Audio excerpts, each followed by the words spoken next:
Welcome back. In this lesson, we will get an overview of the AWS shared responsibility model and what you and AWS are responsible for. This is a topic that Amazon likes to touch on in their certifications, so you definitely want to be familiar with this model. The things in dark blue are items that you, as an AWS customer, are responsible for in the cloud. That is the layer on top of the infrastructure that you need to patch, secure, and encrypt. AWS is responsible for the physical, compute, storage, and regions.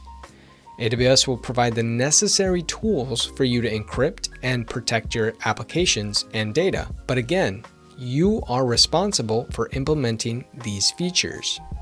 Now, I want to provide an example.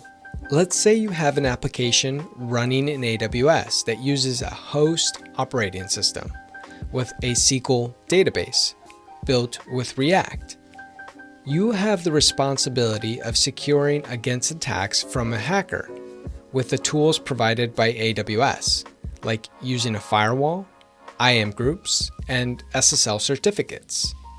Also, you are responsible for patching and updating anything running on the AWS hardware, like the database, the guest OS, and your application. AWS in this example is responsible for the physical security of the data center against this hacker. They are also in charge of patching and securing the hypervisor that is running those EC2 instances, as well as fixing any physical hardware that fails. Now, I want to show you this Venn diagram to really drive home the idea of the shared responsibility model. Everyone is responsible for implementing security, just in different ways. AWS provides the tools for you to implement a secure application or service in the cloud, but it is your responsibility to make sure you do implement them. An easy way to remember who's responsible for what is first ask, is this a physical security measure? If so, then AWS is responsible for securing or patching this physical hardware. If this is a service that AWS offers, then it is the responsibility of the customer to secure or patch the service or offering.